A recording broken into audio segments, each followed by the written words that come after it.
Okay. So, my name is Rachel Core. I'm the director of the Adoption and Foster Care Program. I am not here because I'm an expert on attachment, but just because I've been around longer than anybody else in the program, actually anybody else in the agency at this point. And because for 9 years, I had the privilege of supervising Faye Hall and Jeff Merkert in their attachment disorder specific work in our agency. So I sat through a lot of supervisions and a lot of trainings. So it gives me kind of a corner of expertise, but by no means am I the only voice on this particular topic. And I want to make sure you all know that. So the topic tonight is attachment.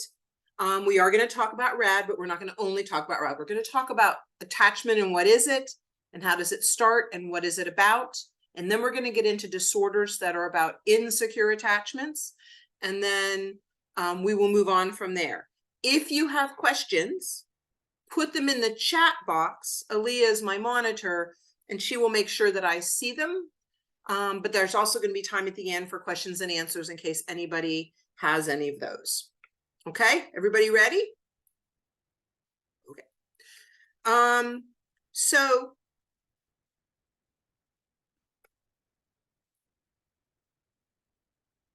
this is John Bowlby.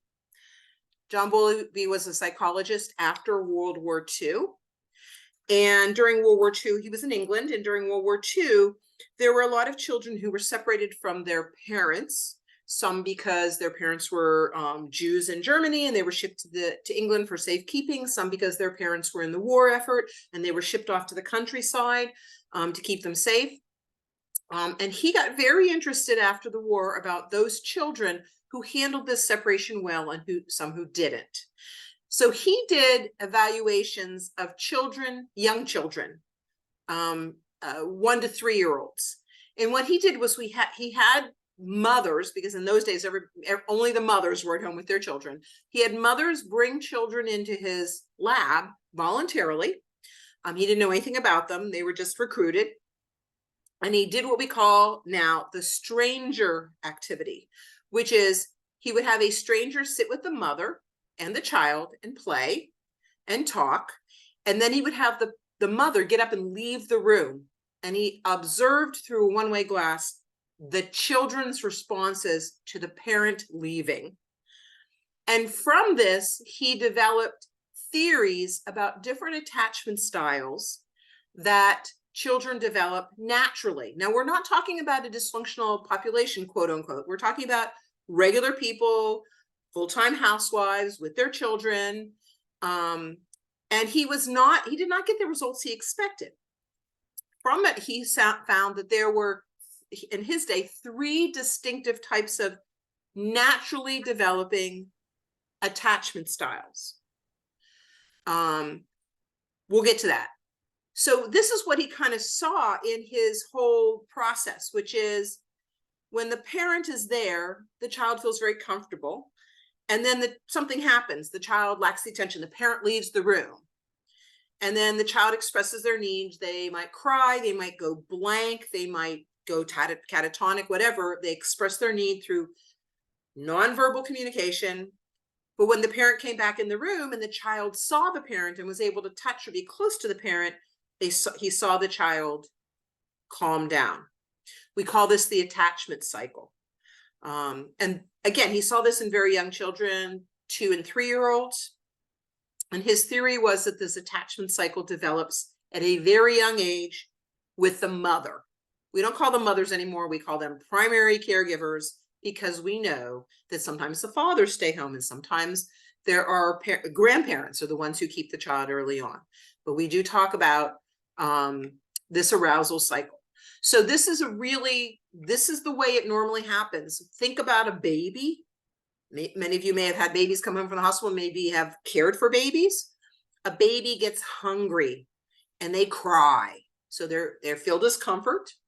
They cry by expressing their needs. The parent picks them up and comforts them and feeds them, and they calm down.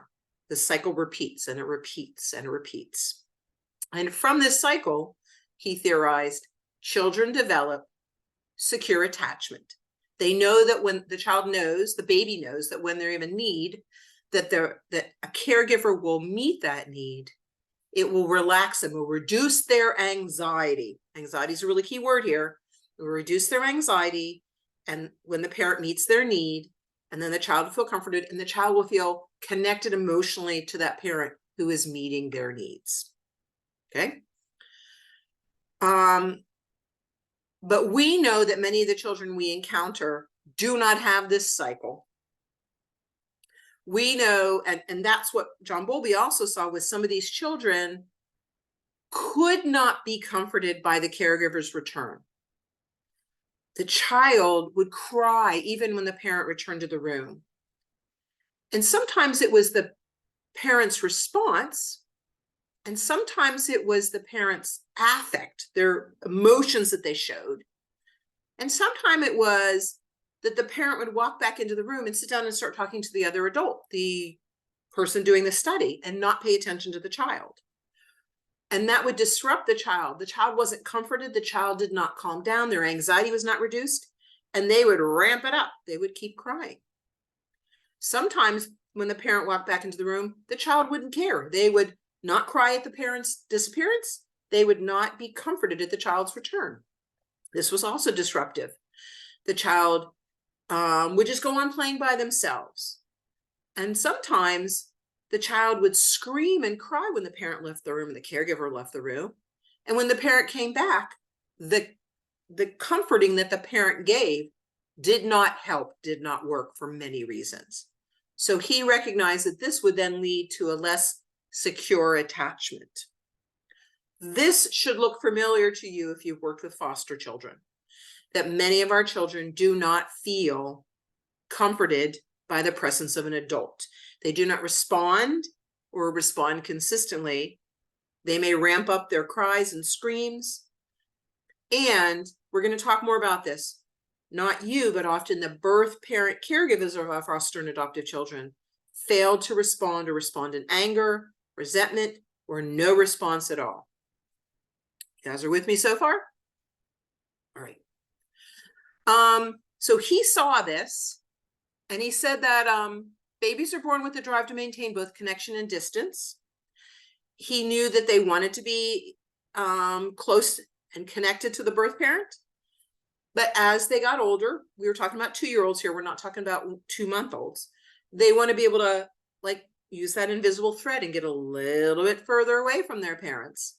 Some of them would wander really far. We know these kids, and if we're working with foster children, they're the child you take to the grocery store, and you turn around and they've walked up to a stranger. Their connection is so loose that they will use that distance to their best ability. Some children will not get away from the caregiver. They're so afraid of them disappearing. They won't let you in the bathroom. We'll talk more about those kids. You know, they're following you everywhere. They're afraid you're going to disappear, maybe with due cause. But this drives children's desire and need to be attached. The need to connect and then have that distance and then come back together. And then as they grow older, have more and more distance. By older, I mean teens. I don't mean 3-year-olds. And this is just a natural process. And I'm going to tell you, this is also a neurological process. We're going to get into that too. This is not just the child looks to the parent because they know the parent's face. Their brains are connected. So we'll move on. So in John Bowlby's work, he found different attachment behaviors. Again, they seek to maintain the proximity to their caregiver. They use that person as a secure base, and you'll hear that term secure base a lot. And when they get afraid, they come back. We talk about when 2-year-olds or 18 months old get stranger danger.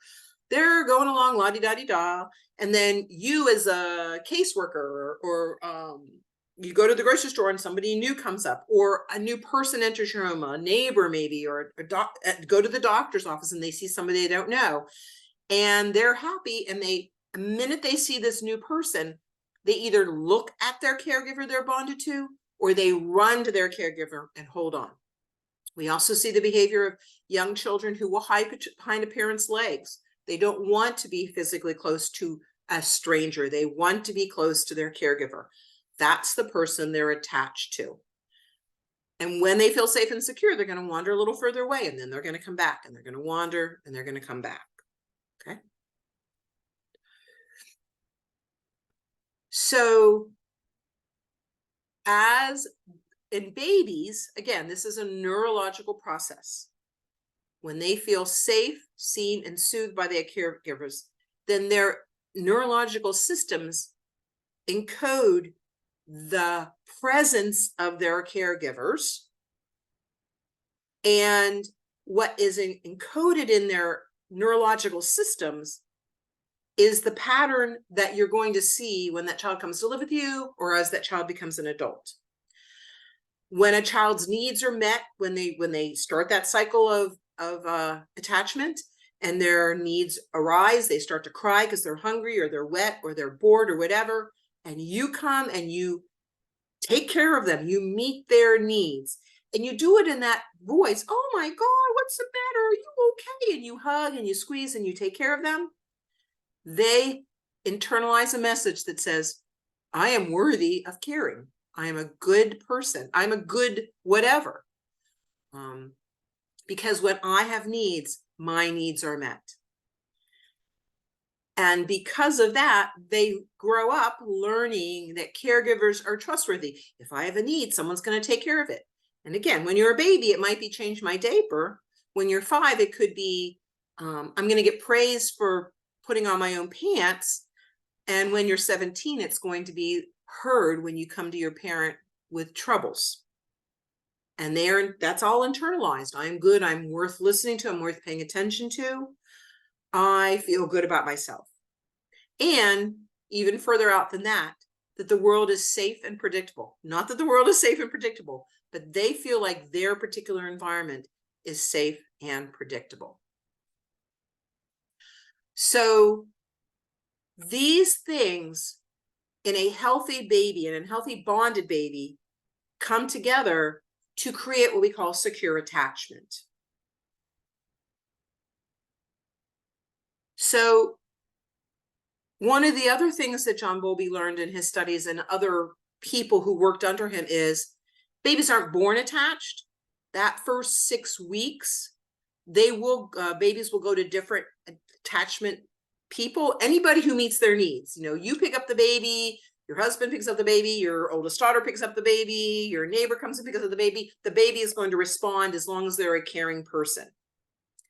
It is only after that they start to show preference to particular people. And it's not that they will only attach to one person. They will attach to more than one person, but the person who spends the most time and meets the most needs is going to be primary, whoever the primary caregiver is. And it could be one parent for one child and another parent for another child. Makes no difference. By the time they're 7 or 8 months old, they are really seeking the secure base of one particular adult. But once a child is securely attached, that attachment can be transferred to other caregivers. So we'll talk more about this when we talk about foster children and adopted children, because we don't want you to assume that your child comes to you at 10 months and therefore they'll never attach to you because they're attached to somebody else. Somebody with a secure attachment can transfer that attachment to another person as long as that person meets the same neurological and emotional and physical needs as that first caregiver. And one of the things that's interesting to me as an aside is when you see a foster child who came from what maybe at some time was an intact family, maybe a parent who was sober for the first year of the child's life and then fell apart, or someone who had a grandparent they were living with and then the grandparent died, or someone who came, and I've run into this too, children who are raised in very successful families that fall apart. Dad dies of cancer or in a car accident or whatever, and then the mom falls apart and starts using drugs because she can't handle the grief. So these are children who had a secure base. They had primary and secondary caregivers. they will have an easier time transferring that attachment to another caregiver when given that opportunity. I'm also going to say that this is part of the reason, this whole theory is part of the reason why when children have kinship resources that are known to them, when they know their grandma, when they know their Sunday school teacher, when they know their great aunt, when they know their preacher, when they know somebody and that person is identified as a caregiver, that child is going to be more successful because they may already have the beginnings of an attachment to that person.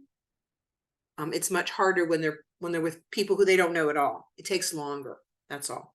It's not that it's not possible. So John Bowlby came up with the first 3 identified attachment styles: secure, anxious, and avoidant. Ambivalent came along in the 80s. It was not originally identified as an attachment style. It is accepted now. These,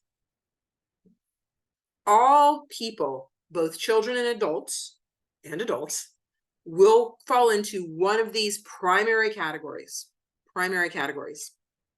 as an attachment style. And just as an aside, your attachment style going into adulthood impacts your adult relationships. But we'll talk a little bit further about these 4 attachment styles. So a secure attachment is the infant that shows distress upon separation from a caregiver, but then gets comfort and is easily comforted when the parent returns.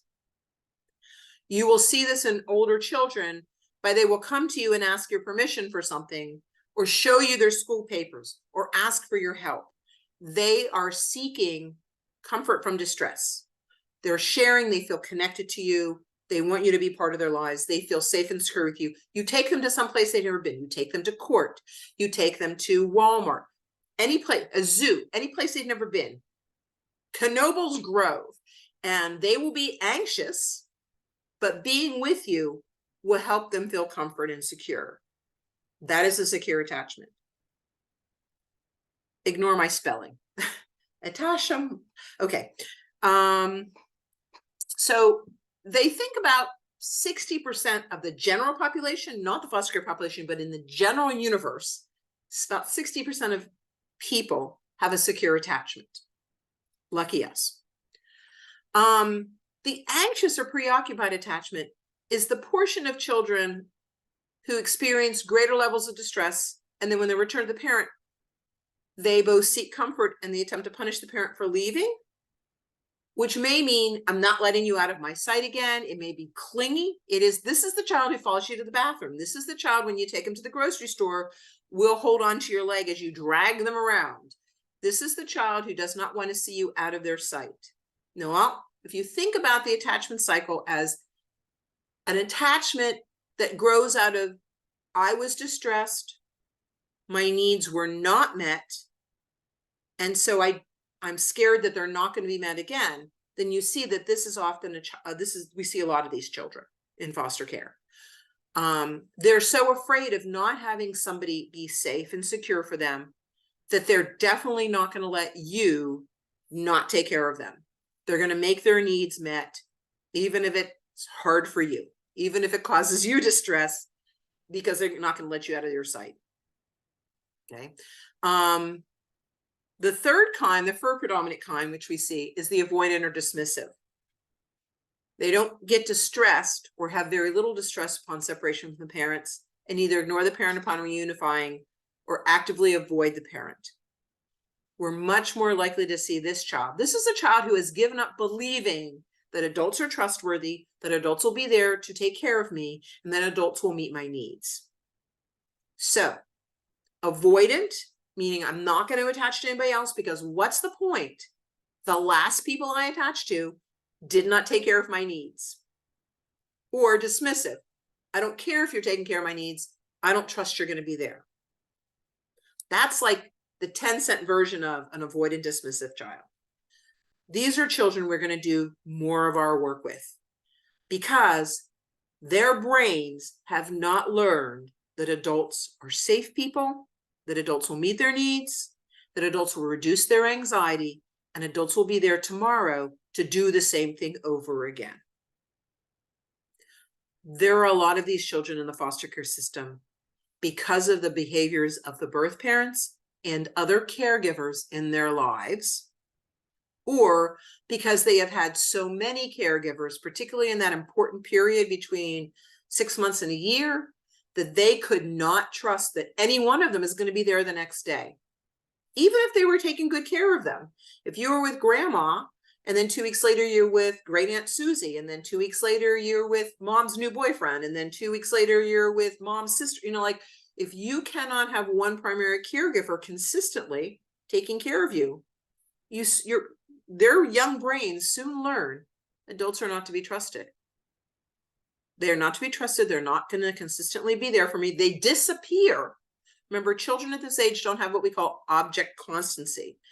These are children whose brains do not believe when you cannot see something that it still exists. This is why peekaboo works for babies. You go behind your hands, you're gone. You take a toy and you put it behind your back, they stop looking for it. They don't have what they call object constancy, that thing exists when they cannot see it. So when you're that age and adults keep leaving and coming back in your life, when they leave, they don't exist anymore.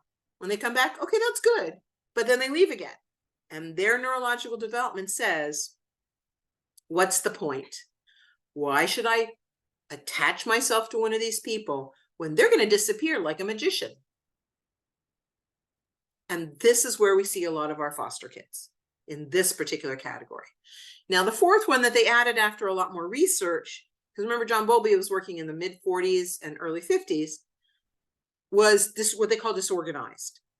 And in disorganized, they added this one because they saw that some children act anxious, and then they act dismissive, and then they have a period of, you know, like they just keep jumping around between the other 3 styles, and they don't really pick one.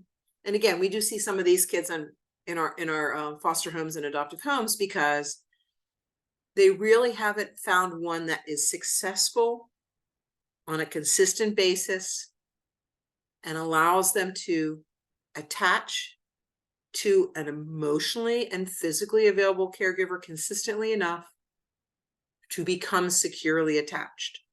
They're throwing everything at it. They're just going to keep trying things, but nothing is going to work for them because their brains are not ready to acknowledge and accept the secure base that is a securely attached, what a securely attached child needs. Right? So 4 types of primary types of attachment styles. Now you notice none of these are rad. None of these are rad.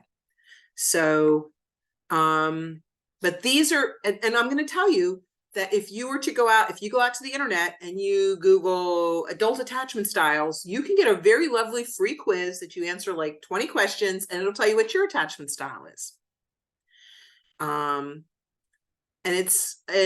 again, this is information that's useful even for adults who do therapy, because these attachment styles, unless corrected, will carry into adulthood. Okay, moving on. So here's a little visual for you about this. How anxious is the child?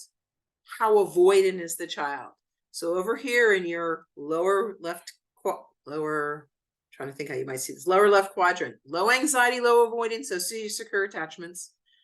Low avoidance, high anxiety, those you're anxious. And the high avoidance but low anxiety are the dismissives of avoidant. They're not anxious. They're avoiding. And then the high anxieties are the disorganized. They're trying everything to be less anxious. But because they're so avoidant, they never quite find anything that works for them.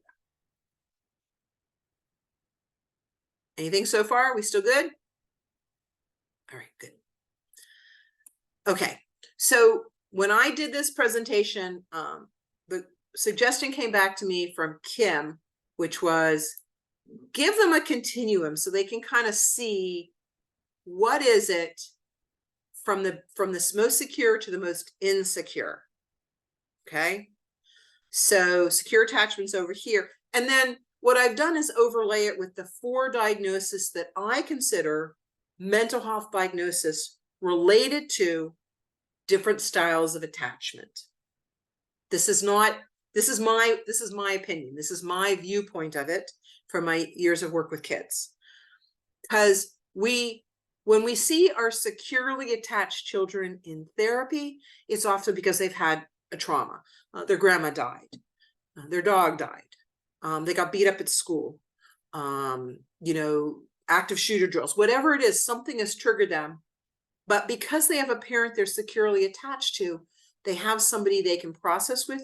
Often, if we see these kids in therapy, it's because the parent, either something happened to the parent, and maybe that's the trauma. Parent dies, a parent gets sick. And so they come in because they have a situation, and they calm, they get their anxiety is released, their needs are met, and they calm down and they're okay. Your anxious attachment children are not reactive attachment disorder. There are two different diagnoses in the DSM-5, which is the diagnostic statistic manual that we are using now for therapists. Separation anxiety. This is a child who, the first day of kindergarten, barely gets out of the car. If they get out of the car, they go in to school and they just scream the entire day, and you're getting a call an hour later, come get them. Because they are so afraid when you are not visually with them, that you no longer exist, and that you're not there to reduce their anxiety and be their secure base, that they can't handle it. We have seen some separation anxiety in children who have had multiple hospitalizations, often because they're left for extended periods of time without an adult, when the nurses are coming and going, which is why when you are dealing with medically fragile children, we suggest if your child has to be in the hospital, that you try to have one of the caregivers there, somebody that the child knows, so that they don't get afraid. You know, you leave to go home for the night and then somebody comes in with a needle to draw blood. That's very frightening for a child. But also, the children with separation anxiety are, because they cannot internally manage their own anxiety, there's good work to be done with them in therapy about learning how to do that. It's part of it is about taking the external person who is now maybe safe and secure and internalizing them so that they can manage them. It may be taking that parent and making them a part of who you are, which is really what happens in a good, strong attachment, so that they are no longer anxious. And then being able to manage that. DMDD is one of the newer diagnoses. These are our children who cannot self-regulate mood. Poor mood self-regulation is a symptom of insecure attachment. It is actually one of the most crucial parts of becoming a securely attached child, because we struggle as a society with adults who cannot self-regulate mood. They cannot help themselves feel a little bit better when they're depressed, or put into place their depression coping skills. They can't calm themselves down when they're angry. They cannot bring themselves out of anxiety and manage driving down a street, working at the takeout window at Wendy's, anything like that. And so because they cannot self-regulate their moods as adults, we wonder what's wrong with that person. But it is a skill we learn in a secure attachment with a secure base, which is a caregiver, when a child is very young. We're not talking about a 3-year-old who has a 20-minute tantrum because they're not going to get to watch CoComelon today. We're talking about a child who has a 4-hour temper tantrum, can't calm themselves down because a parent told them, you need to go do your homework. I've had children hide under desks. I've had children climb behind furniture. I've had children hide in outbuildings. They cannot calm themselves down. And one of the biggest struggles with them is that when they're disrupted, if you're not calm, you can't help them be less dysregulated. So when we get to this diagnosis, that's what we're talking about, not age-appropriate disruption. Again, 3-year-olds with 20-minute tantrums are 3. They are not DMDD children. A 19-year-old who sits in their room and cries all day because their boyfriend said that they didn't like their hair, that's an adult who cannot self-regulate their mood, and they cannot handle that. So, but again, there's good work to be done in therapy about that. I mean, there are things in the chat, but let me get through this and then we'll go back to that.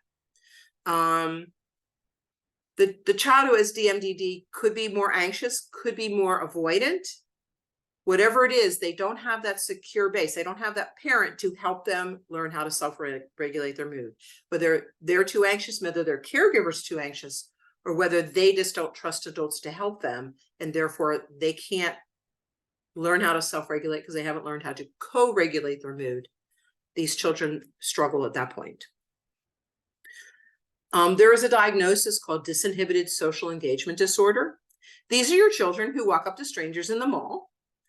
We've seen referrals for kids that say this child needs to be supervised 24/7, or you will find them sitting eating dinner at the neighbor's house, telling the neighbors you did not feed them.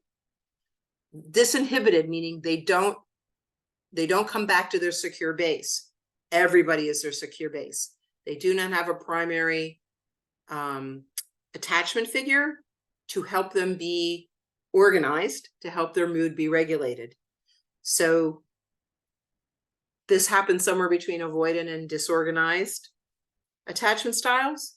I don't know if anybody else has seen this diagnosis much, but I don't see it much. I see a lot more DMDD than I used to.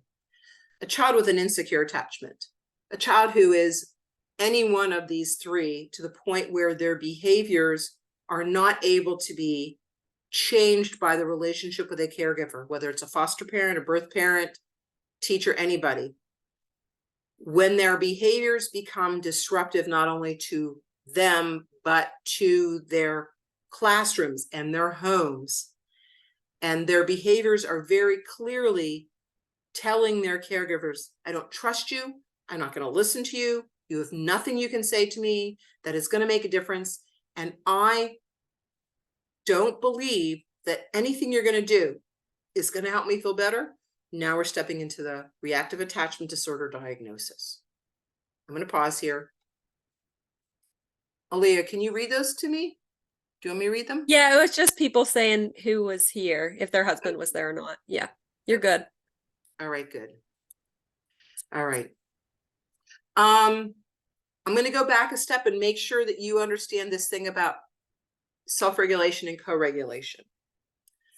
Co-regulation is what you do for yourself. Or no, self-regulation is what you do for yourself. You wake up in the morning and your stomach hurts. And you think, oh, this is going to be a bad day. But you get yourself out of bed and you talk to yourself, or you talk to your partner, or you go and do something that you know is going to help. Go do your yoga stretches. You might take a walk. You might go talk to your dog or your cat. You might drink your coffee and stare at the birds out the window. You do something that helps your mood get more stable. That is self-regulation. You have a securely attached person has the ability to recognize their mood is kind of off and to bring it back down to where they need to be, to get through their day, to get through their day activities of daily living. When they are feeling down, you know, they found out that their best friend's mother, who they were really close to, is not doing well and her cancer is back, and you're really very sad. What do? You think, I am sad, but I still have to be there for my friend. I still have to be there for my own family. I have to be there for my children.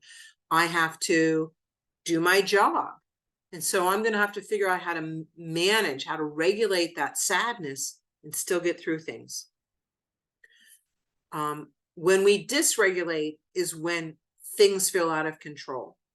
When you are driving and somebody cuts you off and you think they're going to drive right into your bumper. Those NASCAR drivers on the highway are what really gets to me. I can feel like my arms tingle, my stomach starts to hurt, and then I start cussing, but I'm in my car so nobody can hear me. I am dysregulated. I am not okay at that moment. And I might scream and yell and say nasty things. And then 5 minutes later, I'm like, wow, what a jerk, but I'm okay. You know, he didn't hit me, I'm good. Go on my day. I have been dysregulated, but then because I have the ability to self-regulate, I bring myself back down so that I am okay. Right? Our children When they're babies, as described by John Bowlby, they don't have the ability to self-regulate yet. When they're anxious, they need an adult to co-regulate with them. It is what we do by holding babies or by hugging children, by sitting somebody in our lap, by sitting them next to us. We are co-regulating with them when they're having a hard time. When you have a toddler or a 5-year-old or even an 8-year-old who is just having a terrible day, and you say, come sit with me, and you put them next to you, you put your arm around him, you say, go on, let's take a couple of deep breaths, and you do that. You do that over exaggerated thing, and they breathe with you, and then they're done crying and they start, it slows down, and then they can say to you, like, what happened? He was mean to me, he stole the ball when we were playing. So whatever it is that has got them dysregulated, you have co-regulated with them, they are now calm, and they can go back on their day. Sometimes it takes longer than that. Sometimes the older you get, the bigger the dysregulation feels. And it might take a lot longer to get that child to kind of, or that adult, to settle down and talk to you and tell you what's going on and to co-regulate with you. And we're going to talk more about how you can do that. But a child with DMDD, a child who cannot self-regulate, never had a secure adult to do that with them. So they did not internalize that process. And that may become your job, not only to be their secure base, but to co-regulate with them until they learn how to self-regulate. So, and that is a common skill that our foster kids need to learn. All right. No questions here, I'm moving on. Wait, why are you not doing your thing? Hang on. Okay. So as a caregiver, you're the child's external psychobiological regulator, their internal affective states. Let me do that again. As a caregiver, you're the child's external psychobiological regulator. Psycho meaning moods and biological meaning physical responses. You regulate their internal emotional affective states. That is what co-regulation is. So we already talked about this. This is how infants develop their secure attachment styles. Emotionally available caregiver. Emotionally available is really important. An emotionally available caregiver does these things, makes eye contact early on, close to a child's face. We're talking about infants here. Consistently meets their needs and helps them to self-regulate their emotions. Emotional availability means that you self-regulate your emotions so that you are calm and ready to help that child. Emotionally available means you're not paying attention to your phone. You're not paying attention to the show that's on television or the show that's outside your door. You're not paying attention to something else. You're paying 100% attention to that child. You're not high. You're not drunk. You're not trying to calm down the adult in the other room who is potentially a violent person. You are giving 100% of your emotion at that moment to that child. The eye contact is really important. One of the ways that babies develop secure attachment is eye contact 8 inches from their face as babies. When you think about a child who is born to a secure parent who breastfeeds, when you put them in your arm and you feed them, when you breastfeed a child, your eyes and that baby's eyes are 8 inches apart. That's the optimal distance for young infants to be apart from them. When they can focus on your face, that's about as far as newborn infants can do it. So that, now with your older children, it may be putting them in front of you and looking them in the eyes, looking them in the face. But for infants, that's the way you do it. And skin-to-skin contact. Skin-to-skin contact. So when we get our older kids, believe it or not, if that child wants to climb in your lap and sit there and be rocked, just like a baby, that is an attachment skill to help them build a more secure attachment. Now, with a teenager, you might want to be more than 8 inches from their face, but they may need that skin-to-skin contact. A lot of the early attachment disorder treatments talked about rubbing lotion on children, just like we do with babies, going back and doing rocking, feeding off a spoon. I don't encourage you to give your 16-year-old a bottle, but these are activities that can build that, particularly if you're emotionally available, can build that physical and neurological bond between the emotionally available caregiver and the infant. So if you're emotionally available for your children, when you don't have the time, say, give me a minute, because when they need your attention, they need your attention, and be 100% with them. Make eye contact. Consistently meet their needs. Do not make promises you can't keep. And when that child does something, or you both experience something that is dysregulating, if you're in that car and you're cut off and you're dysregulated and your child's in the back seat wailing, you got to calm yourself down before you can calm down the child. So when I look for in foster parents is people who are capable of self-regulation, so that they're capable of co-regulation with the child that's in their care. It's really an important skill for all of our children. So the most important job of a caregiver in the first 3 years of a child's life is to lovingly regulate the child's stress responses. Does not mean you cannot make up for lost time later in that child's life. The child has to give you the opportunity, and that's part of your responsibility. Here's some quotes for you. The ability to regulate and control one's impulses, emotions, and level of arousal is learned in the context of a secure attachment relationship during the first 3 years. That is self-regulation right there.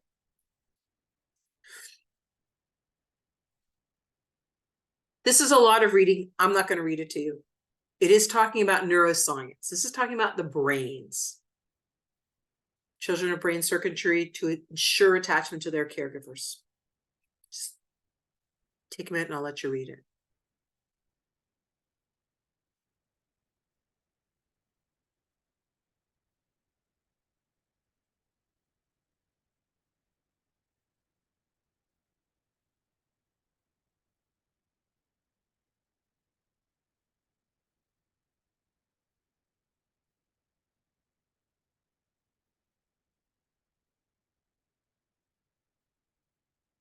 Trauma during attachment is processed differently by the brain, with maternal presence dramatically attenuated the fear center of the brain, the amygdala.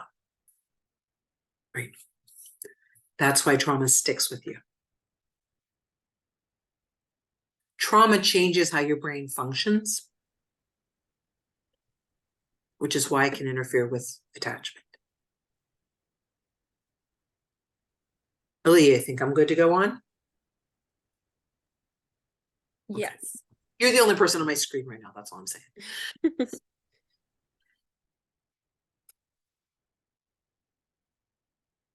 Maltreatment affects the biological and psychological ability to self-regulate and often leads to a variety of psychosocial problems, including aggression against self and others as a child gets older.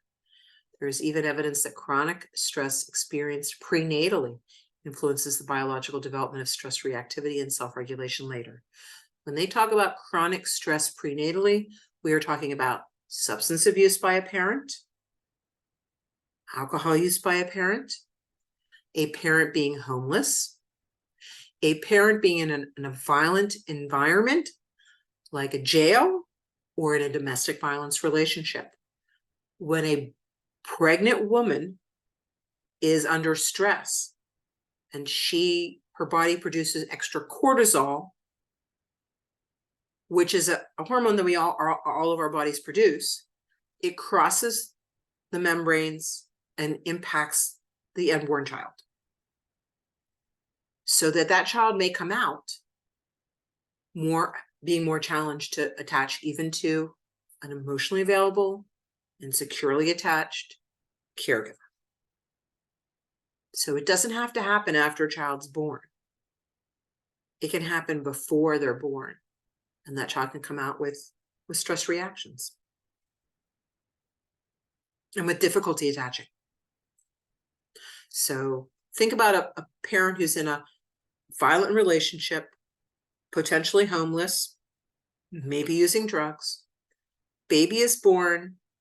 a baby is allowed to be home with that person, their stress and their ability to self-regulate, and the baby's stress, the now born baby's stress, and their lack of ability to self-regulate can impact that child's ability to create a secure attachment.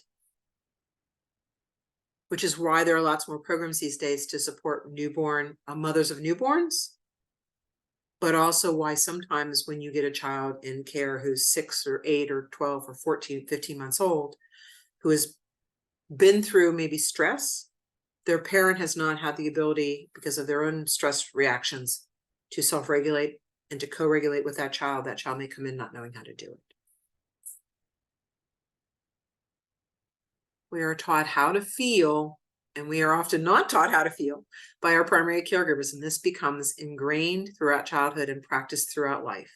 Thus, emotional regulation and the quality of an infant's attachment are closely linked. Caregivers' emotional regulation, the quality of the infant's attachment are definitely linked.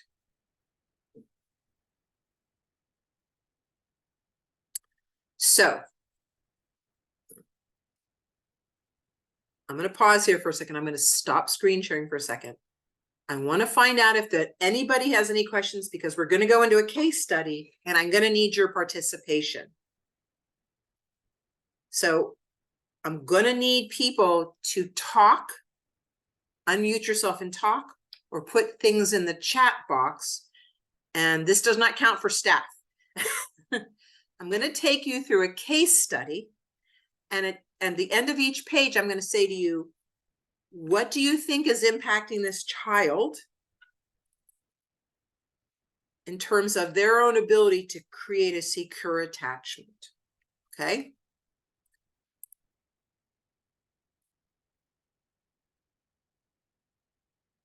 Thinking this is where it went.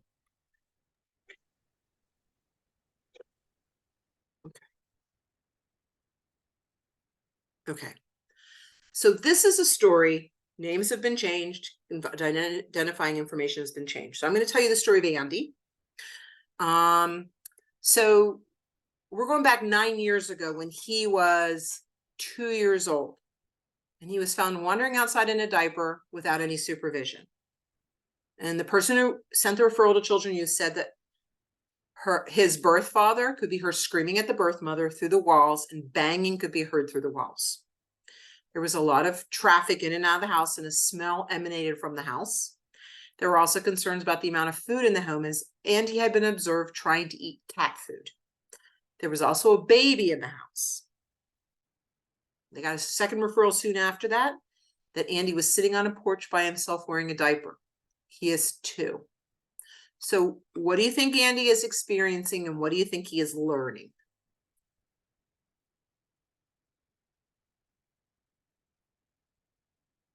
Anybody want to take a guess?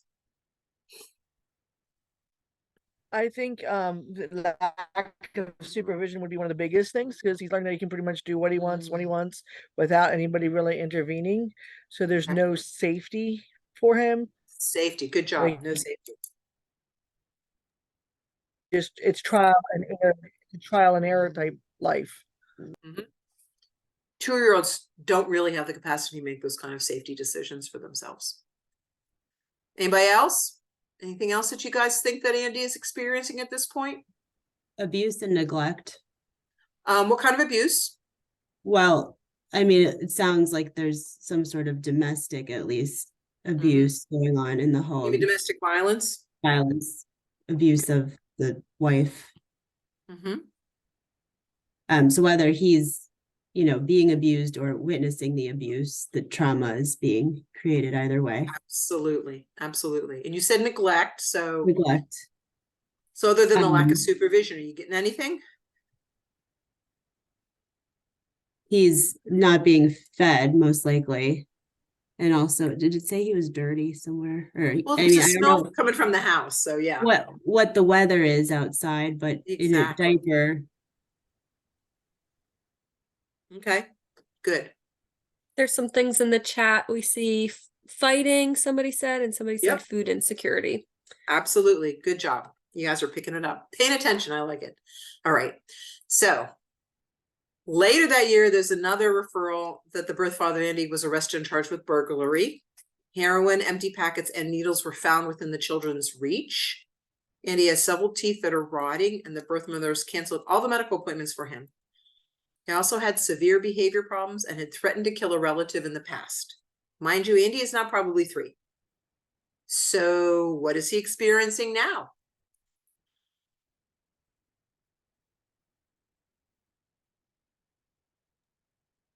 If we add to think no just general- safety, I'm sorry, what?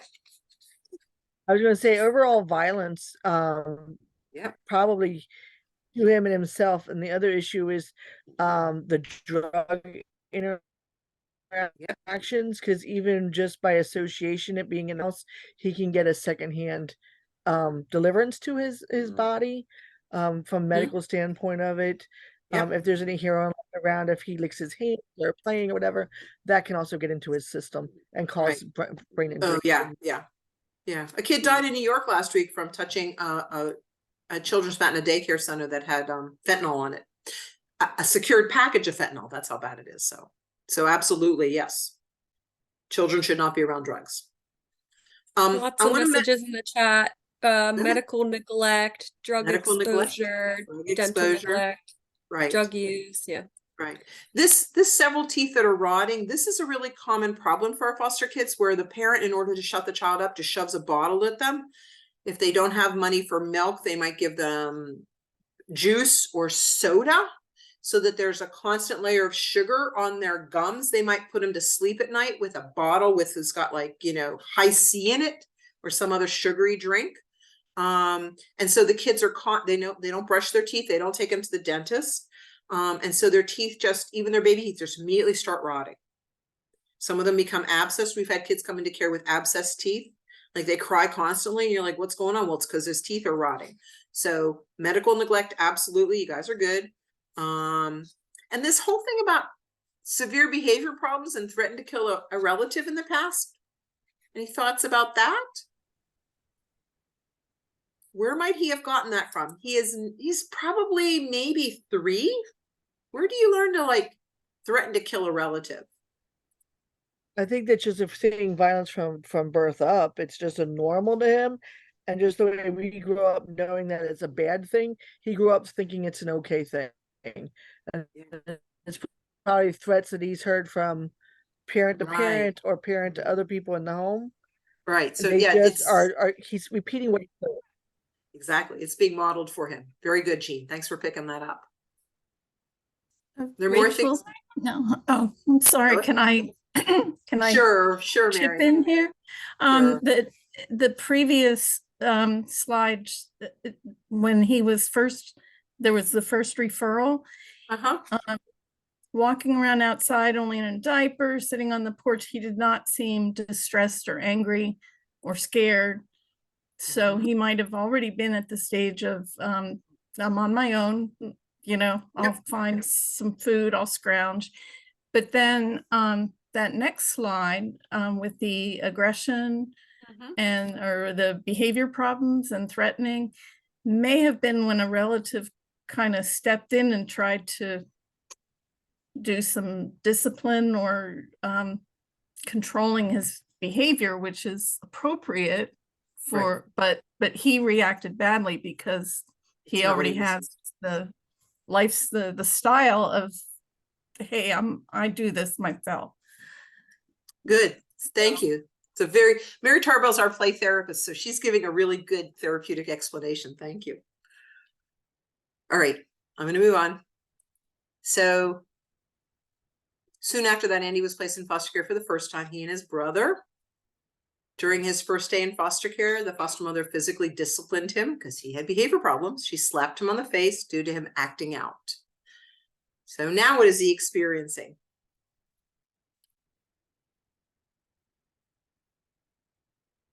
I'll give you a hint. First time he's been in a home where there's actually food, clothing, warmth, safety, no violence, supposedly. First foster parent experience, he gets slapped.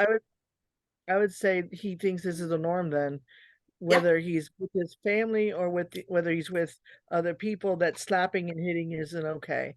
Right. The other thing I want to bring up is the baby being in there. He probably was a good caregiver at times, so that Yeah. might have to do with some of the behaviors that he's throwing out there. If the baby was involved at all, or if the baby's getting hurt, he might have been a caregiver because if parents are on drugs or doing whatever, he might be acting out like he's older, even though he's only 3. Right. The caregiving part could be an issue with the acting out part. You know what I'm saying? If Absolutely. somebody else is taking care of baby brother, somebody else disciplining baby brother, and he doesn't know how to deal with that. Correct. Good. Thank you. Okay. On with the story of Andy. Okay. The court ordered him returned to the birth mother within a week or 2 after she was settled in a shelter with what's called court order protective services. So she worked on stuff. She got herself clean and sober. She was in a shelter where the kids could come. He and his brother went back to live with mom. They supervised that for a year. And then the children youth dismissed the case, and he and his brother were reunified with their mom. Any questions? Any concerns? Lots of concerns. Let's go on. Let's see what happens next with the story of Andy. Okay, the year later, right after they got out of the system, there was a referral that the birth parents were using drugs while trying to take care of the children. They were using heroin and prescription medication. The house was messy with food and dishes and diapers on the floor. The birth mother had admitted to using drugs. The birth father had also tested positive for opiates and marijuana. They found dirty diapers, dishes, food, open soda cans, dirty clothes, laundry, and trash on the floor. He now has a 3rd sibling, so he and the 2 siblings came into foster care for a 2nd time. So, anything we want to add to Andy's story? What else are we teaching him through these behaviors, through this court system mess?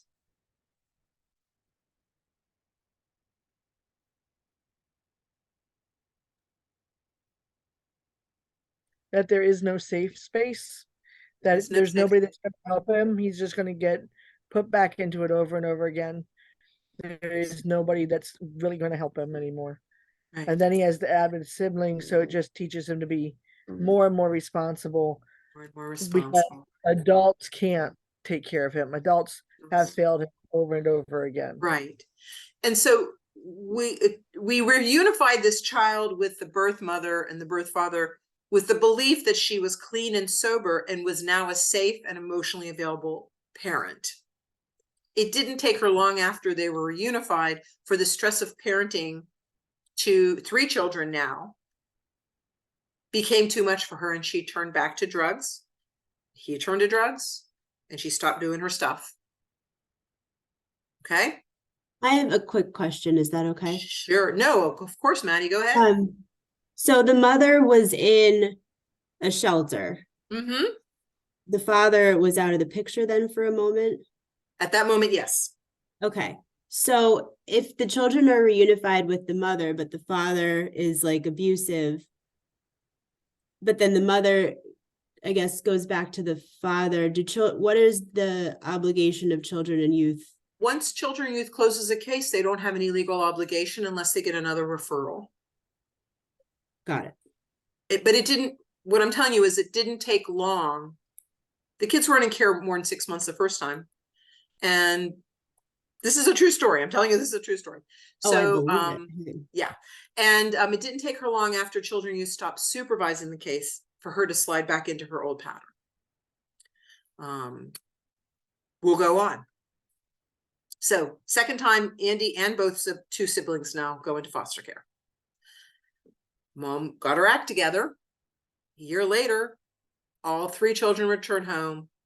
Now there's a 4th child. So now Andy is the oldest of 4 children who are home with the mom.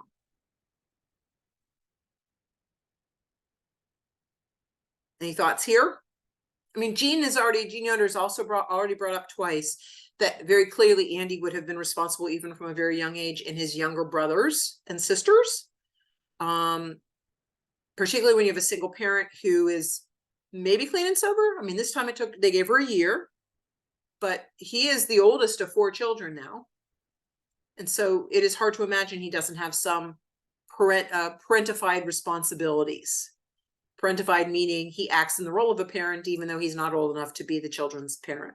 And that's not something as simple as go get me a diaper, or here, put your brother's coat on while I get your sister's pants.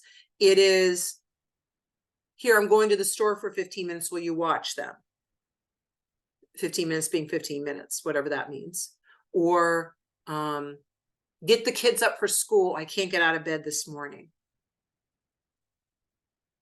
So on we go with Andy. He's back home now with his mom and now 3 other siblings. 2 years now, a year after mom got the kids back, we get a referral that the mother has overdosed and went to the hospital. Now, the birth father of the older 2 children has the children. And they're like, okay, well, the kids are in safe care. So she, that's okay. We don't have to take custody if there's an adult who can safely take care of the children. Mind you, this is the father who was abusive to her and using drugs with her. They very quickly got a second referral that the birth parents had started using drugs again. Obviously, mom is back from the hospital. The mother was on probation, so she was detained and incarcerated. And then the birth father of the younger children shows up and watches all 4 children. So what are we adding to Andy's story at this point, other than more substance abuse?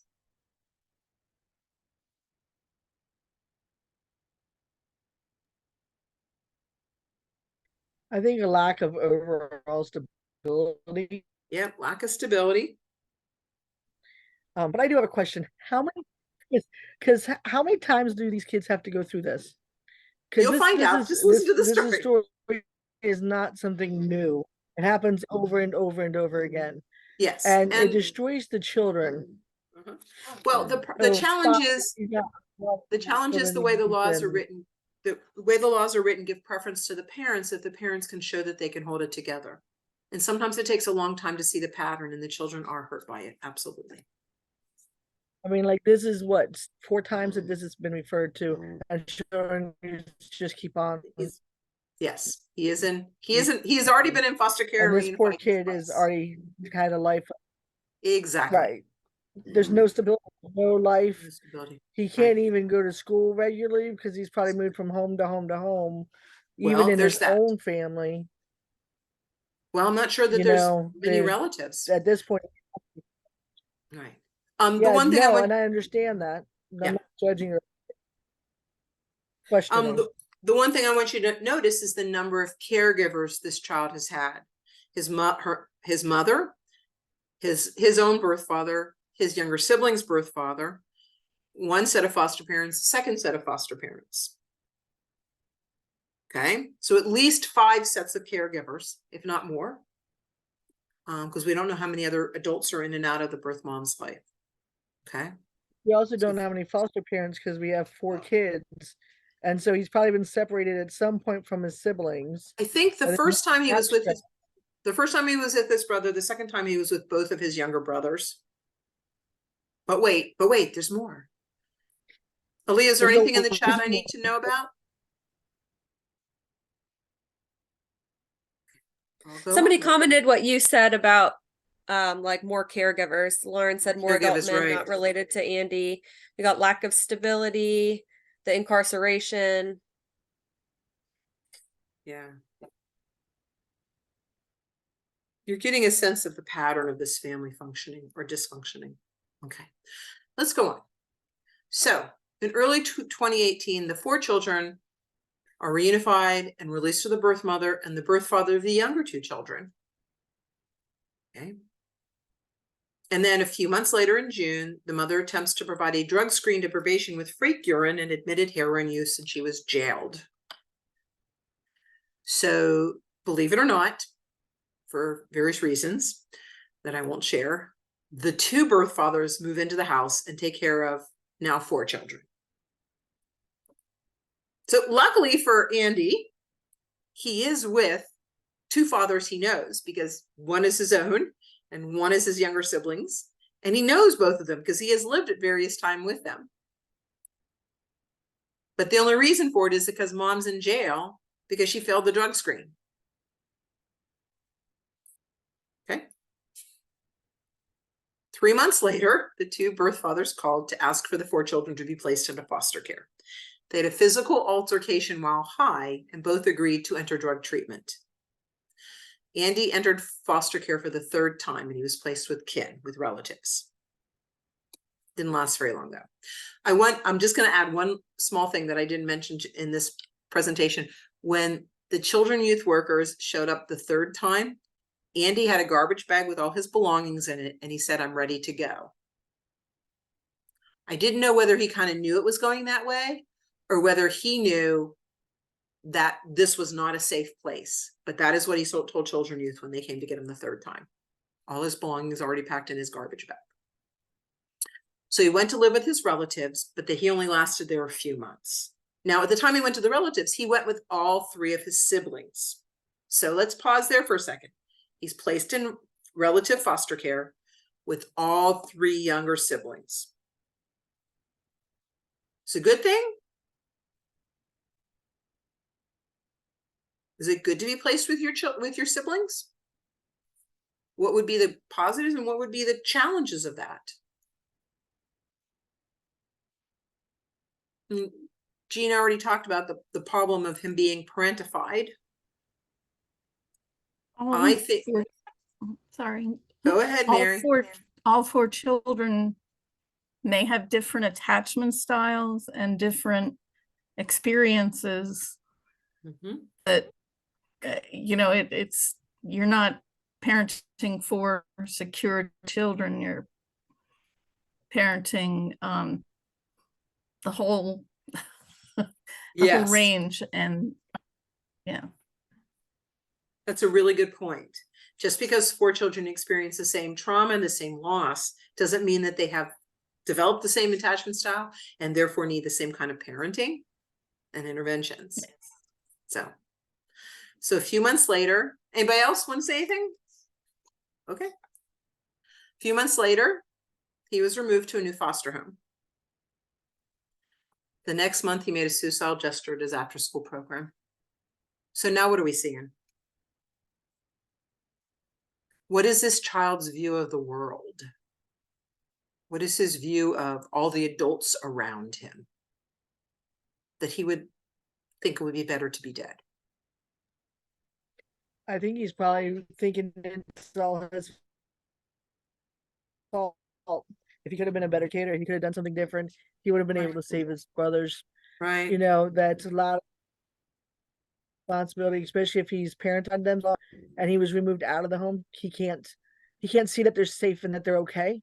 And that's his only attachment was to his brothers. And most of the time, that's the only people that were with him because he was moved from so many people. So his brother was his security. Right. Even though they were younger than him, the brothers are the only attachment that he probably really had, especially if he was taking care of them. Right. So when you move him and everything, there's nothing to hold on to. There's nothing to think of, like he had no hope at that point. Yes, and he must have felt hopeless. You're absolutely right. I will never have a consistent and safe adult in my life who will put my needs above all else, everybody else's needs, and make sure that no matter what happens, I'm okay. Even when he was with his, what Mary talked about, the parenting relatives parenting 4 children with 4 different attachment styles, 4 different sets of needs, 4 different experiences of trauma, because each of them had come in and out of the situation at different times and had different experiences. That's got to be stressful. And you take that child and you put him in another home thinking, well, that's going to fix it. But unless that home is very different and very specific, it's not going to fix the problems right away.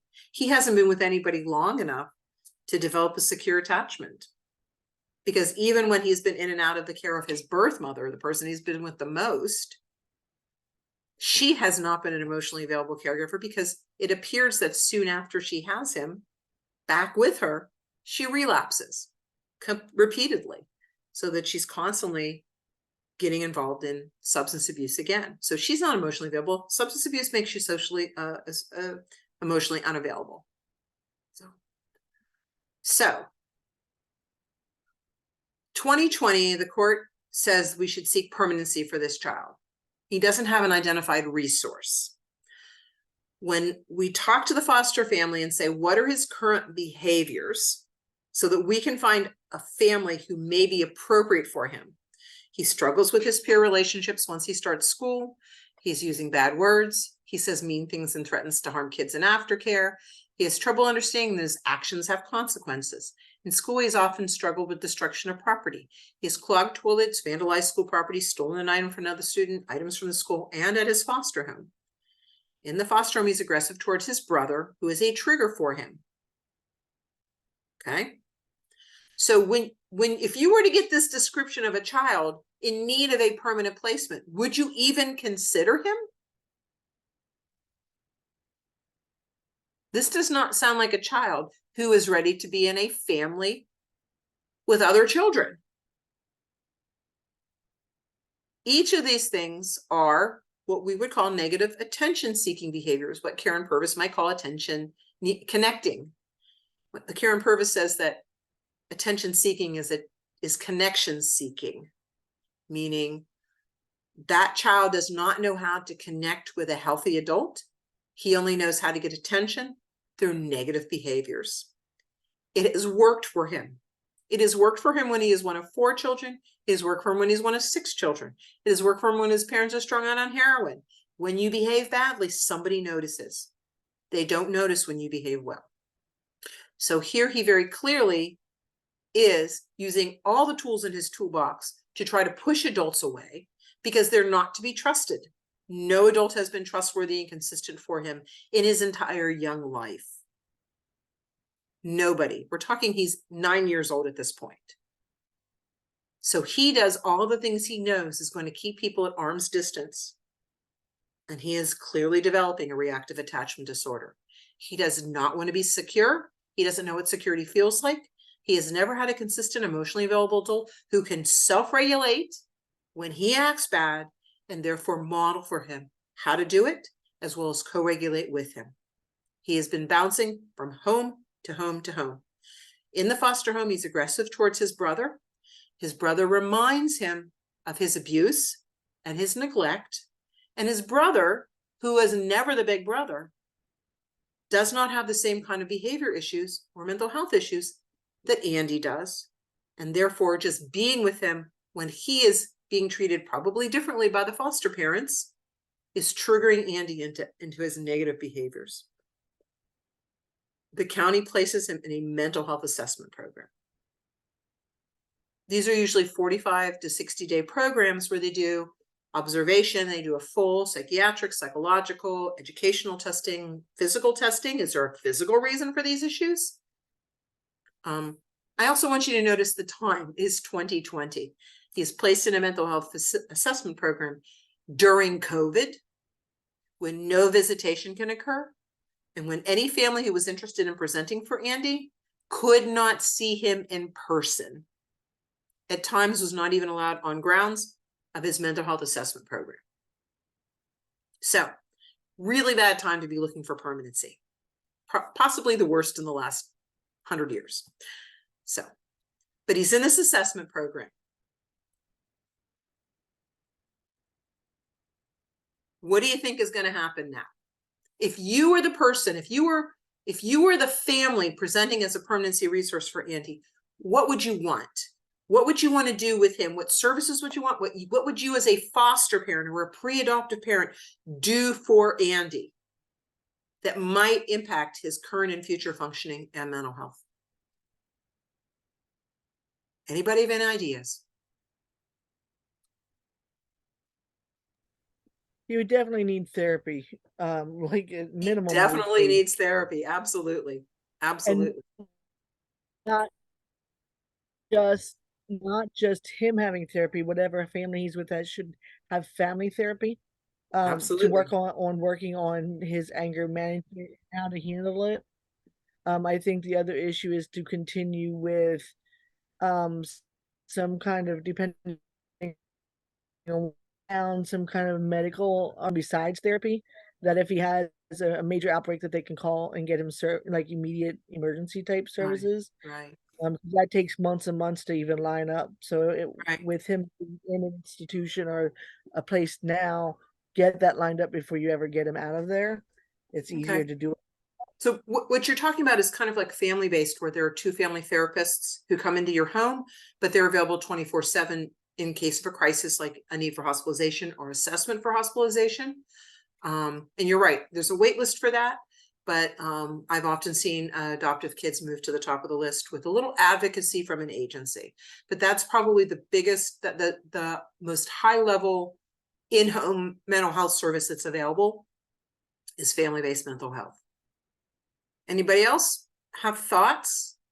There's some things in the chat here. I'll read them you. out loud. Thank you. Other people saying therapy, anger management, hugging him more when he pushes you away, and telling him he's safe and no one's ever going to hurt him again. Right. Yes. So that person really understands that what we have to do is internalize for Andy that this is a safe place. This is a safe place, and I'm not going to abandon you. So, does anybody want to guess what happened to Andy?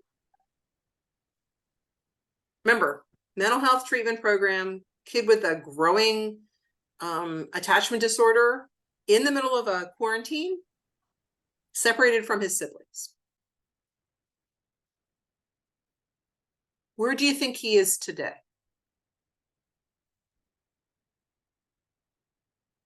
Anybody want to guess?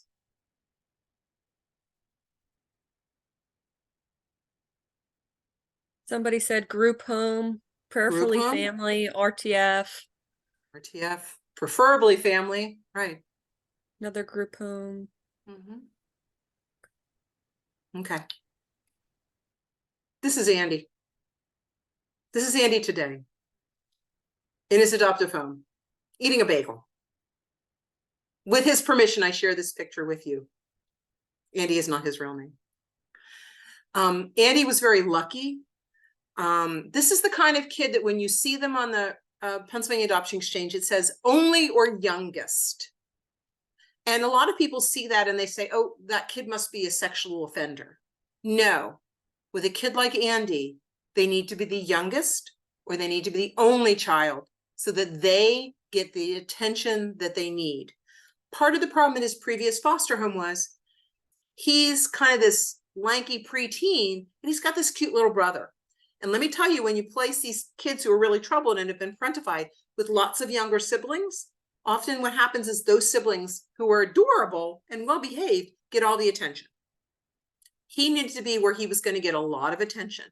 He is a single father who did the most intensive mental health program available in their area so that he, and more than that, remember this was during COVID, he fought with the mental health assessment program, demanding visitation, demanding video contact.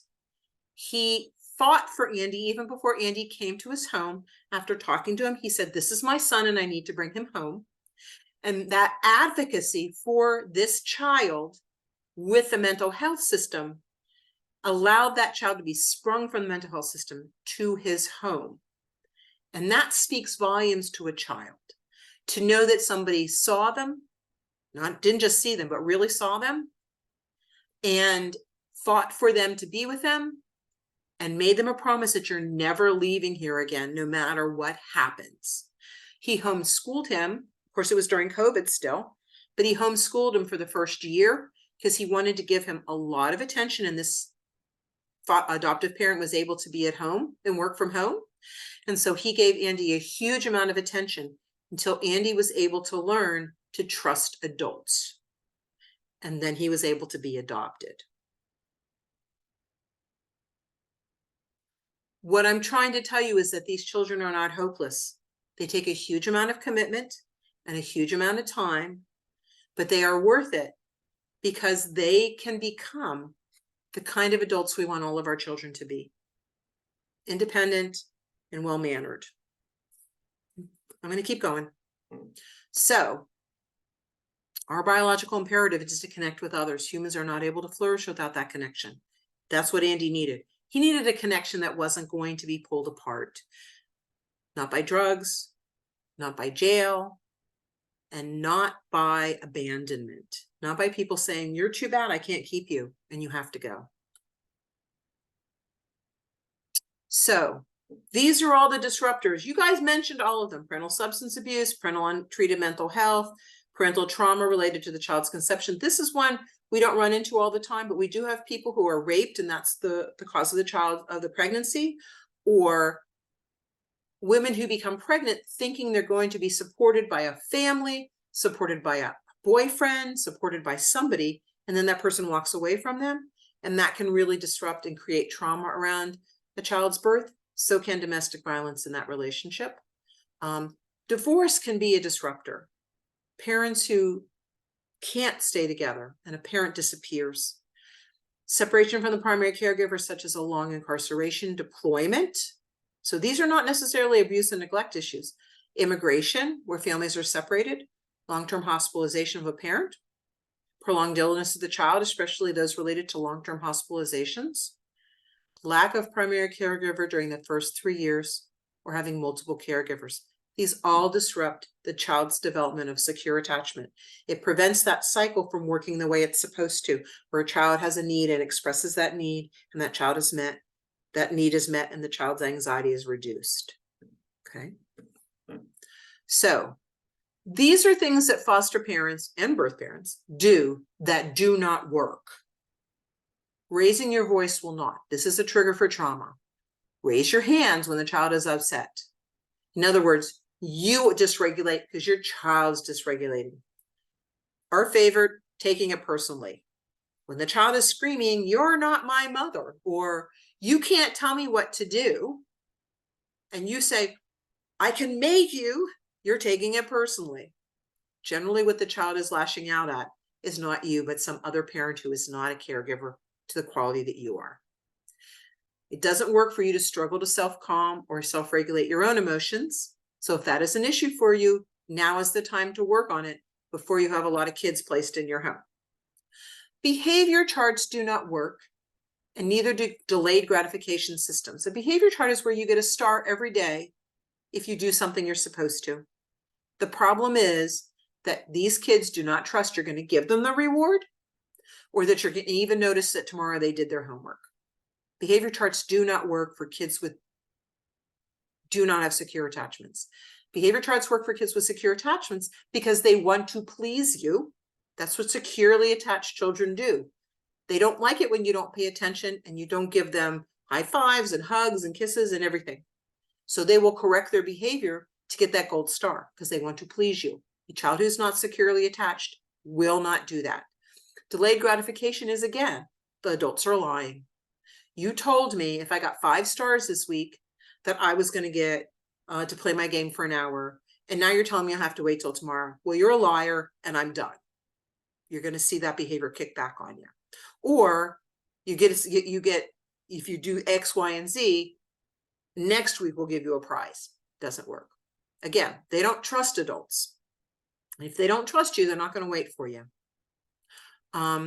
Not dealing with your own trauma history and not admitting or knowing your own triggers does not work. If you have your own trauma history and you are, let me think, you're embarrassed by your scars, you're embarrassed by your weight, you're scared of being pushed. You throw up your hands when somebody raises a hand at you, just the way a kid does who's been beat. If you know this about yourself, now, before you have children in your care, and now is the time to work on your own trauma triggers and to know what they are so that you can share it with your home study provider, the person who does your home study, when you can say, look, I can't handle a child who X, Y, and Z because I had that experience myself and I'm just not ready to have it in my house. I need more therapy work.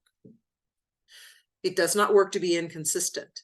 Think about the caregivers of Andy and how inconsistent they were. They were there, they were gone, they were there, they were gone. If you cannot put dinner on the table every night at 5:30, if you cannot check the homework every night at 8 o'clock, if you cannot be consistent with that child, make a promise and keep it. On Friday after school, we're going to go to McDonald's. You forget, you're in trouble. Your kid is going to remember. They're going to know you're just like all those other adults I don't trust. you're inconsistent. When we talk about structure as a really good tool for the kids in foster care, we're not talking about like rigidity. What we're talking about is safety, because they know what's going to happen. You know, for a child who doesn't know when the next meal is, saying there will be breakfast on the table every morning, even if it's just, you know, a piece of toast and a glass of milk. There will be dinner every night at 6 o'clock. When we have soccer, it'll be before soccer. And when we have football, it'll be after football, you know, but you're consistent and they know it. That's trustworthy behavior. That builds trust. Being inconsistent doesn't work. And not doing your own self-care. This is the oxygen mask theory. Put your own oxygen mask on first before you put it on your child. You hear it every time you get on a plane. If you don't take care of yourself, you cannot self-regulate. You cannot self-regulate. You cannot co-regulate. You cannot co-regulate. You are not modeling for the child how to do it. And they will not learn and successfully shift from whatever attachment style they have into a secure attachment style. That's where we're all going. We want people to be secure because those are our healthy adults. All right. Every time you think of calling your kid attention seeking this year, consider changing it to connection seeking and see how your perspective changes. This is good advice. No kid is attention seeking. It's not what they want. What they want is for you to be connected emotionally to them. And they're doing it the only way they know how. So, your role as a foster parent. Be the secure base, no matter how hard it seems. Like we said, secure bases. Meet needs and reduce anxiety. That's your job. That's where the consistency comes from. That's where you promises that you keep come from. That is being the secure base. The brain is elastic. The brain is not set. In children, into adulthood, into adulthood, into 30s and 40s and 60s. Your brain can change, it can recover, it can shift perspectives. The children's brains, not just 2-year-olds, 10-year-olds, 12-year-olds, 15-year-olds, their brains, it's called neuroplasticity. The brain can change from one way of responding to another. That's to your benefit. And remember that. They are not stuck the way in their negative behaviors. Be emotionally available. Again, that may mean putting your phone down when you want to be talking to your mom. It may mean putting aside the book you're reading so that you can sit with them and watch the movie. It may mean turning off the stove and walking over to another child and saying, here, you want a hug now? I don't want to burn dinner, but let's talk about what just happened when you guys were playing. Be emotionally available. Be there. And if you can't be there, find someone else to be there and go off and get yourself together. Practice self-regulation under stress, both to model for the foster child and to be available to co-regulate with that child. It is okay to turn to a child who is old enough to be safe to say, I am really, really dysregulated right now. I'm going to go in the bathroom and take some deep breaths for 3 minutes. You guys stay with your dad. I'll be back. That is okay. It is okay to say, hey, to the 18-year-old, will you please just come and sit with them for a minute so I can walk around the yard 3 times. I need to calm down. It is okay. As a matter of fact, we want you to do it out loud because what you're doing is modeling for the child how to do it for themselves. Both the getting yourself together and the self-regulation and then coming back and doing it with the child.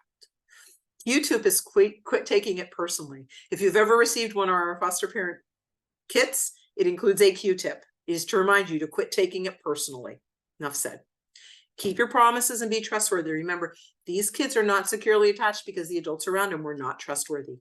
They lied. They were not available. They made promises they did not keep.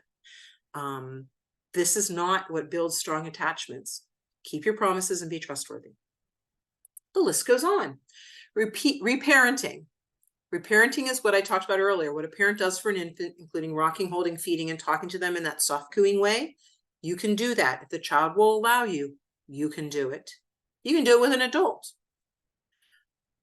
If you've ever sat with someone who is an amazing amount of grief, their husband just died, and you're sitting with, your aunt, and she just got called from the hospital, their husband dies, and she will start rocking and crying, and you hold them from the side and you rock and cry with them. You're doing this. You're co-regulating, and you're talking to them in that voice, We do it with our animals all the time. Are you okay? Dog is not going to answer. The cat's not going to answer, but you're still doing that soft parenting thing. It's a way of reparenting. It's a way of bonding.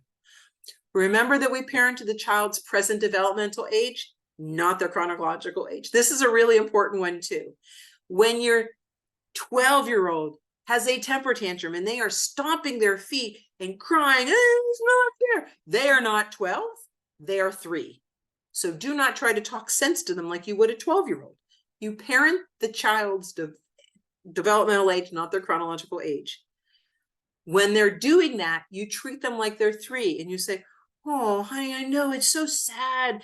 I know you really wanted to go to that football game and I told you you couldn't go if you didn't get your homework done after school and I'm really sad. And, come here, let me give you a hug. You're parenting the 3-year-old until the child's developmental age, the chronological age comes back up.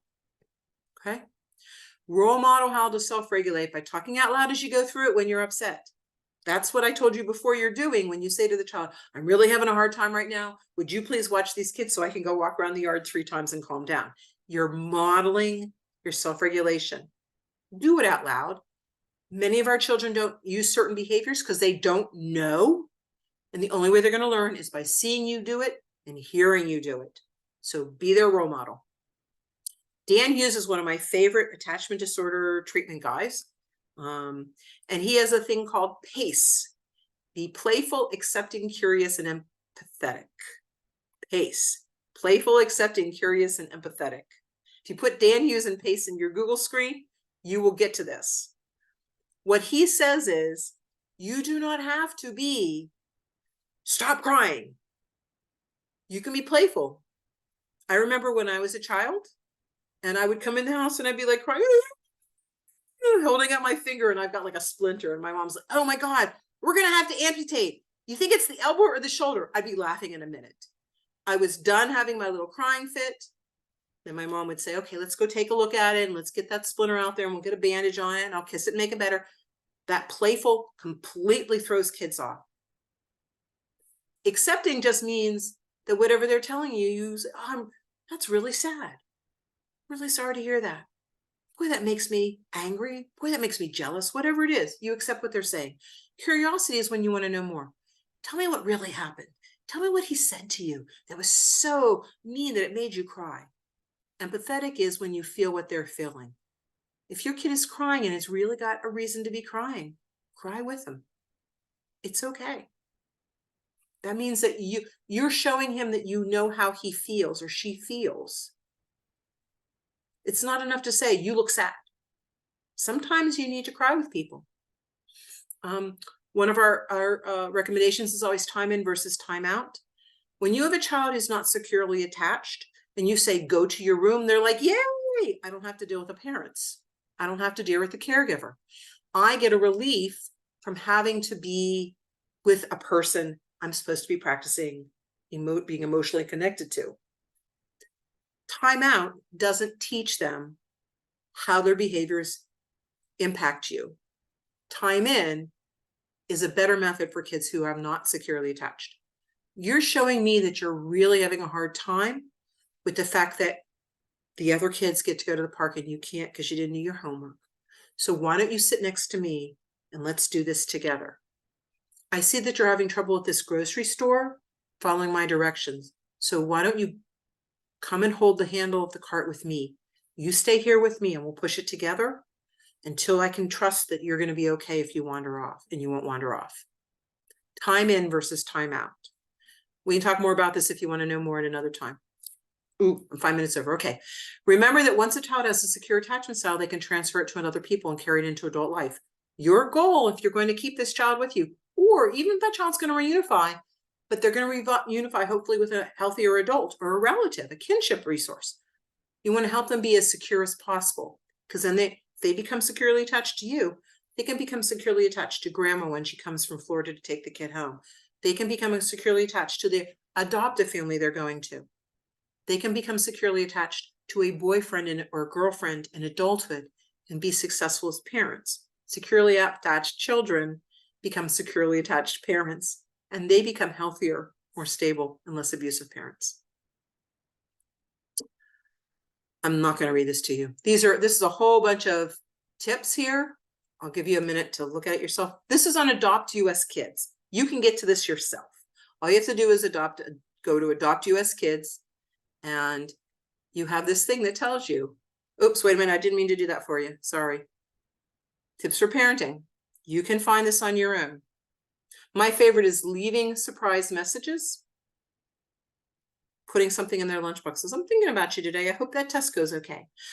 The other one, and this is funny because this is one of the things we look for when we go into a family to see whether this is a good adoptive family for this child. If you're fostering a child and the county's going to come out and say, are you willing to be an adoptive parent? And there are no pictures of the child up, or you had Christmas pictures taken and the child's not in it, you don't consider that child a member of your family. So when you take family photos and this is a child you really want to have part of your family, you can't send those pictures out to all your friends because you can't do that with a foster child. But to have that hanging in your house tells that child, you're part of our family. You should stay put. I have pictures of Andy with his father. Same way I have a picture of him. I'm not going to show those to you, though. That would be too much personal stuff. Okay, I'm going to go on because I'm holding you up late. Okay. Amy Wilkerson. She's a very wise woman. Grow, heal, blossom. Committing to adoption is the constant commitment towards repair, even for ruptures you didn't create. When you commit to adopting a child, you're committing to help them repair their attachments on into the future, into adulthood. Doesn't end. Okay. I'm at the end now. I was supposed to give you resources, so here's my resource list.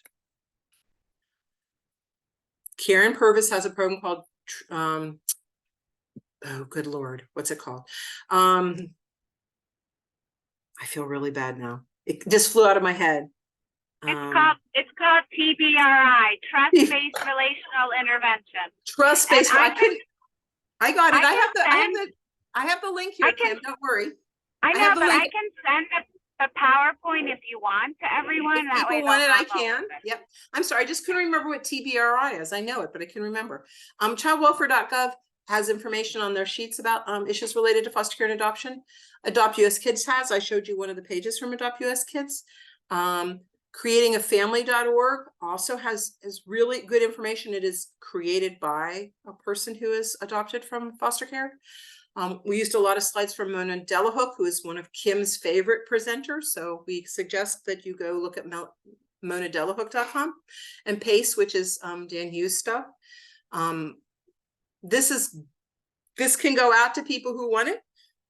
The recording, once we know for sure it's recorded, will go up on our YouTube channel. So you can ask anybody from the agency, I want to see it again. I want to go through it slower. Rachel talked fast. Or you want to just get to the resource sheets, you'll be able to do that. Any questions tonight? All right, I'm not going anywhere. You guys can always email me tomorrow, or you can email the person working with you tomorrow and ask more questions, and we can always, we're here for you. Kim, who's presenting in 2 weeks? I think it's Heidi. Heidi is presenting in 2 weeks on PTSD. On PTSD. Yes, correct. She is, that's her mini expertise. So we would be happy to have everybody come back in 2 weeks and do it. If you are a foster parent or you're working on becoming a foster parent for us, you will get credit for this time in your training log, and you will get a certificate that goes in your file. And if anybody else wants one for any reason, you can just say, hey, I need a certificate. No problem. That's Kim's job, though. Kim's going to take care of that for me. If there are no questions, are there any questions, Aaliyah? Just positive comments in the chat for you, Rachel. All right. Well, thank you all for being here. Thank you for anybody who submitted a comment. Thank you, Mary Tarbell, who's staff and still spoke up, and she was very helpful. And have a good night.